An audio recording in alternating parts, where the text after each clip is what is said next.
For the past 10 weeks, I have been training to hit a 38-minute 10k, and it's race day. Can I do it, or will it all fall to pot? Well, in today's video, we're gonna find out. But first, we're gonna see how I was feeling before the race. So, Past Bran, take over now. Right, it is the morning of the 10k race.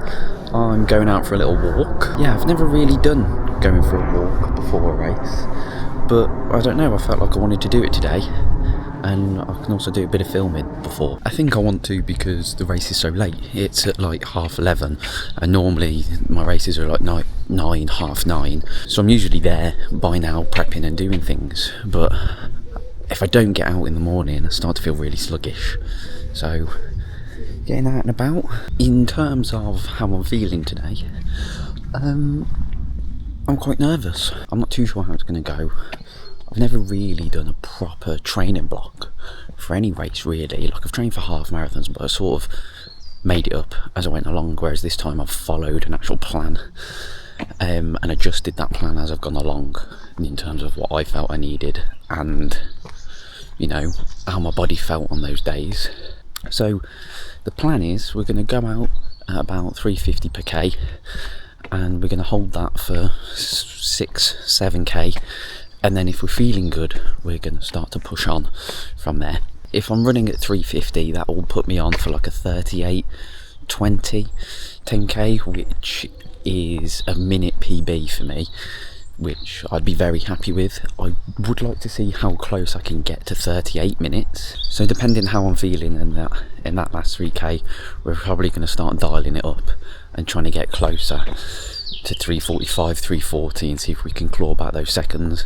If we're feeling really good a bit earlier, we might push it a bit earlier, but we're just going to see. I'm not too sure how much I'll be able to film because I'll be in the zone, so you might not get any actual footage. I might film a bit of the warm-up and a bit of the event. So yeah, I'm going to go finish my walk, listen to some music and try not to stress out. I've already had 2 nervous poos. The weather's a bit grim, but that might be good to run in. My hands just might get cold. And I don't own gloves. So future Bran at Home Pierpoint, take the reins. Right. Filming this on my phone because I left my camera, but we're just in the middle of the warm-up. I don't know how I feel. I don't think I feel great. My stomach feels really tight for some reason. I'm not quite sure. It's busy. I probably won't record any of the run because I'm gonna have to be locked in. I did originally want to do this warm-up about an hour before, but time permitting and getting stuff sorted, it's 15 minutes to the race, so probably haven't set myself up the best way. We're going to do a few strides now at the pace, maybe one a bit quicker, then we're going to see how it goes, maybe have a gel and hopefully just give it our best shot and see how it goes. But yeah, we'll try. It's all you can do, your best on the day. It's all you can ask for really, so we'll give it a go, see what happens. Right, it is a few days after the race, and you might have been expecting to see some footage of me actually running. Well, there is actually a story as to why there is no footage. Basically, before I was a bit nervous and I just wanted to focus on the race itself. So I didn't want to take my phone around or my camera and get distracted by trying to film things and trying to talk and do myself over basically. Because if I didn't get that time and I'd been doing this, I would have thought, well, why did you do that? You've just messed with yourself. And to be honest with you, running around, I wouldn't have been able to talk. But I thought I'd had this covered because my family came to watch. And the way the race was set up, you sort of started here and there was loads of seats, and you sort of ran up a few hundred meters, turned back round. So they saw you twice there, and then you did 2 loops like that and finished back here. So there was 4 times really where they could see you. And I said to my mom before, see if you can get some footage of me going round. Well, she didn't film the start, so she didn't get either of those 2 within the first few hundred meters. As I came round the second time, I don't think she realised where I was, and they didn't film that. And then as I was coming in to finish, my family all saw me. She said she got a camera out to film me coming over the finish, and then someone shouted, "Let's do a Mexican wave." So she put her phone down and just did a Mexican wave. Then when she went to get her phone back out, I'd crossed the finish line and I was done. Basically, there is no footage of me because of a Mexican wave. If you're going to lose out to content, at least let it be to a Mexican wave. So unfortunately, there is no footage, but what we can do is go through the splits and I'll tell you how I was feeling and what the pacing strategy was. So to start with, what I thought I'd try and do is settle in to a 350 per kilometre pace. And I tried to do that for the first 7k. And that would put me on target for a 38:20 10k.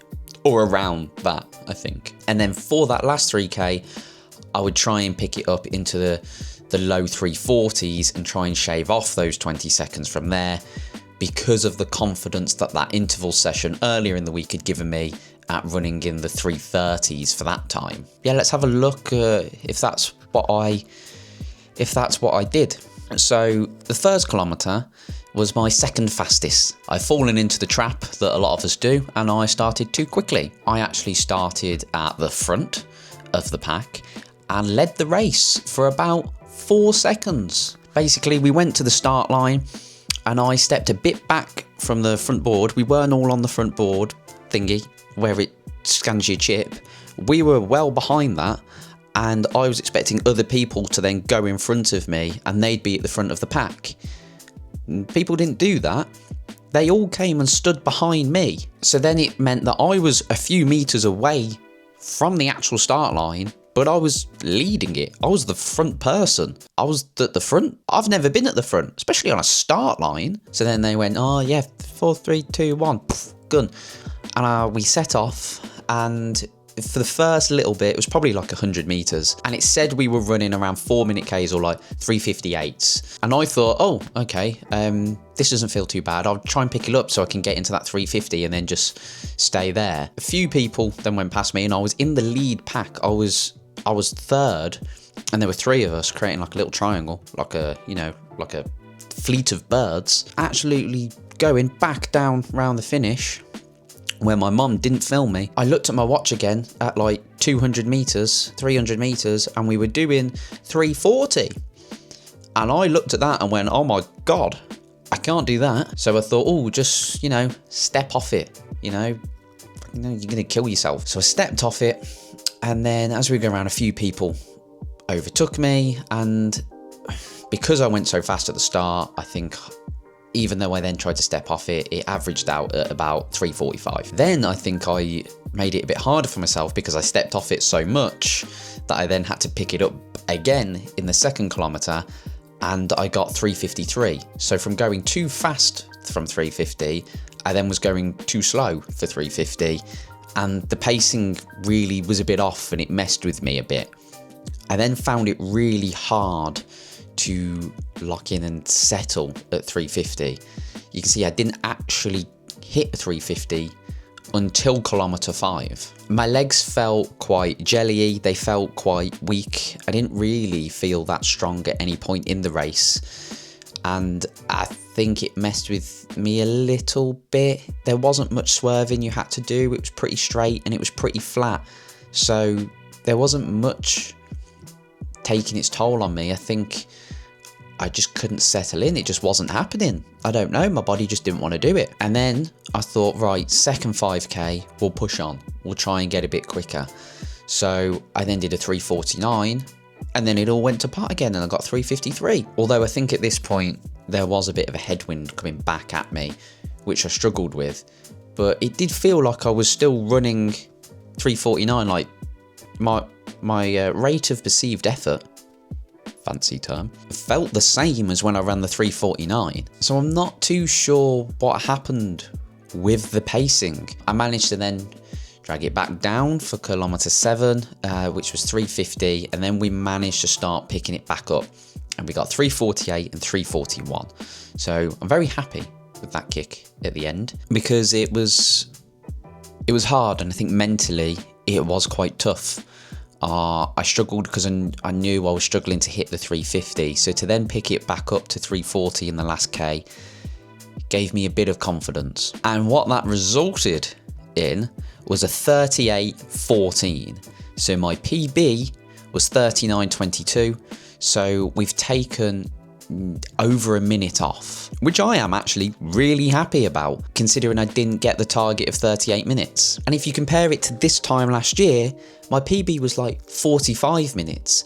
So since then, I've taken like 7 minutes off, which if you'd have told me I'd done that, I'd have been well happy. It's not too far away from 38 minutes. So with a bit more training behind me further down the year, I think I'll be able to take those 14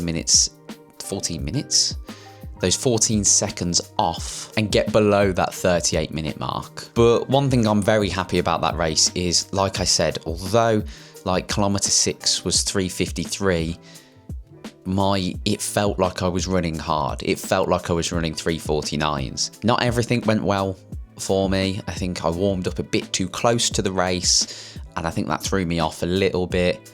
And I was in my head a lot because I'd been building up to this for a while. To maintain that effort level and not give up on the race, because my legs really did feel bad at one point and I didn't feel strong at any point. To stay in there and give it my all, although it wasn't the 38 minutes, I'm quite happy with myself that I still did that. What I will say is one lesson that I think I've taken from this is to not skip tempo sessions. So for probably the first 6 weeks, I did. I've just realised it's raining outside and my washing's out there.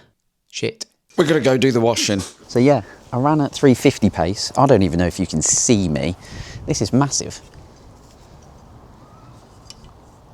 Because I didn't have enough practice at it, I think that's why I probably really struggled to lock into it.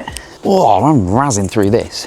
So like, I think what I originally started doing for those first 6 weeks was I actually did 2 interval sessions a week. So I had an interval session with my, oh shit, I've dropped something, run club on a Monday.